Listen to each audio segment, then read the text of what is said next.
Good day mga koy, so coming soon nga daw PBE trade rumors patungkol dito kay Robert Bulik at saka Marcio Lasater. At Poy Iram ng Talk and Text gusto na rin lumipat sa SMB.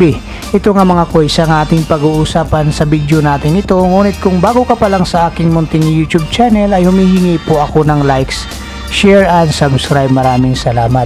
So ayon nga mismo kay Coach Bonitan ng Northport Batang Pier sa mga report nga ng spin.ph ay meron na nga silang pag-uusap dito sa kampo ni Robert Bulik, which is maganda nga ito dahil itong Northport Batang Pier pa rin ang may hawak sa rights nitong si Robert Bulik.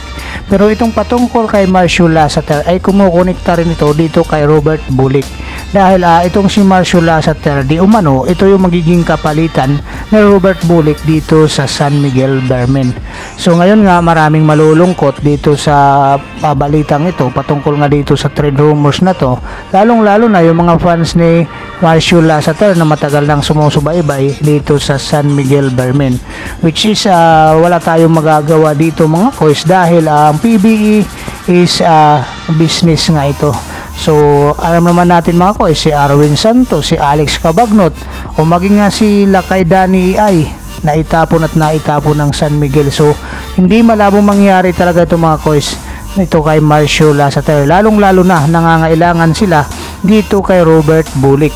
So itong si Robert Bulik, sabi pa nga ni Sir Snubadwa at saka ni Sir Dodo Katakutan sa live interview nila na 100% 60 to 100% papunta nga itong si Robert Bulik dito sa San Miguel Bermen.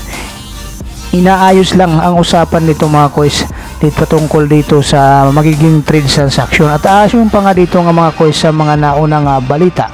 Itong Robert Bulik at saka Marcio Lasater is 1-on-1 trade nga ito mga koys ang mangyayari at naipasa na nga ito sa Office of the PBE Commissioners, which is hindi nga lang naaprubahan pa.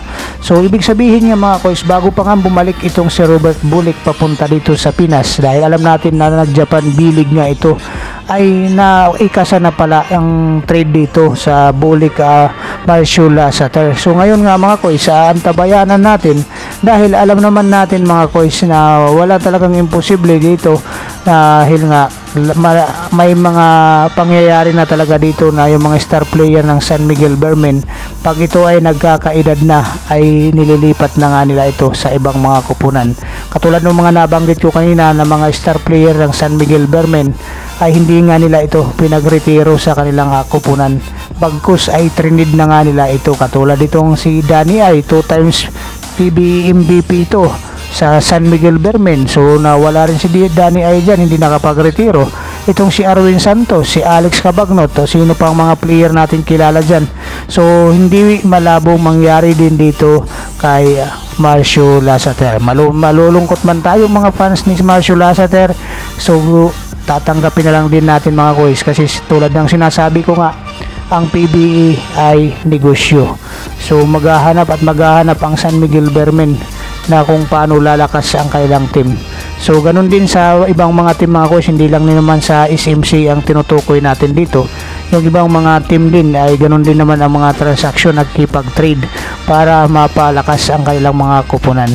So sadtusi nga lang sa ngayon, itong si Marcio Lasater ang mainit na naisasangkot dito sa mga trade rumors, lalong lalo na papunta dito kay Marcio Lasater papunta dito sa Northport Batang Pier, which is itong Northport Batang Pier naman ay mayroon pangangailangan dito kay Marcio Lasater at ang si Marcio Lasater naman ay may pangangailangan din ang San Miguel Bermen. Katulad nga nung nasabi natin mga koys, 1-on-1 trade nga lang daw ito ang mangyayari at naipasa na nga ito sa Office of the Commissioners ng PBE. Ang approval na nga lang ang inaantay dito mga koys. So which is dito mawawala na dito mga koys yung sinasabi na mapapasama itong Mikey Williams.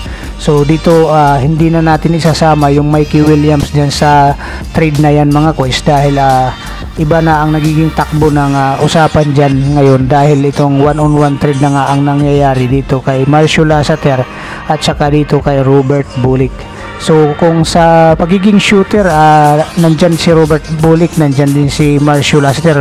Sim at sim pa rin ito yung mga ang kanilang galawan sa loob ng court. So ang lamang lang dito ni Robert Bulik mga coach ay medyo mas bata ito kaysa dito kay Marcio Lasater. Pero kung veteran sa experience din naman ang pag-uusapan at itong si Marcio Lasater ay pababayaan nyo lang, nako malamang at sa malamang papahirapan din kayo dito sa Marcio Lasater.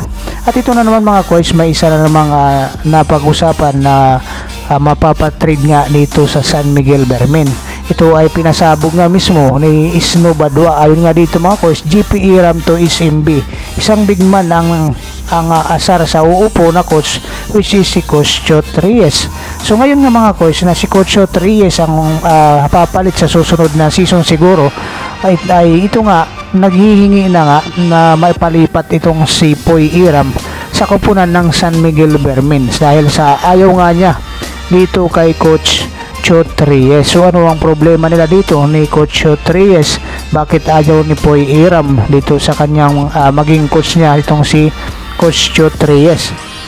So ngayon itong si Poy Iram ay gugustuhin pa ngang malipat sa ibang kupunan kaysa nga maglaro sa TNT Tropang Giga kung si Coach Chot Reyes ang hawak sa kanya.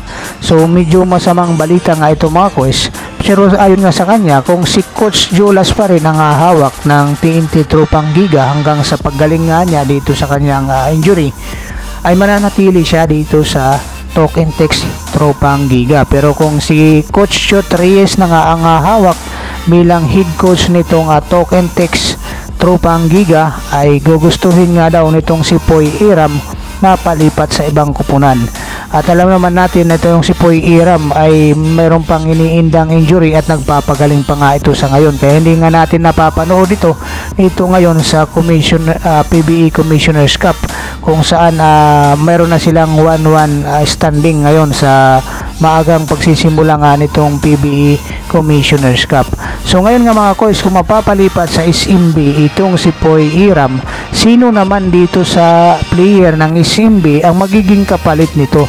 So ito yung malaking katanungan pa rin sa ngayon mga coach, dahil ang kagustuhan nga ni Poy Iram mapalipat dito sa SMB, natural mayroong hihingiing kapalit naman itong TNT dito sa SMB.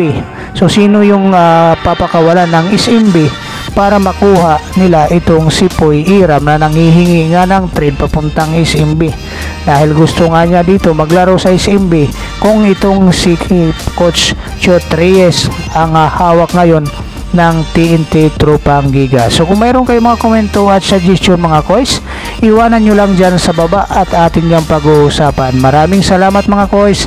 God bless you all. Bye bye.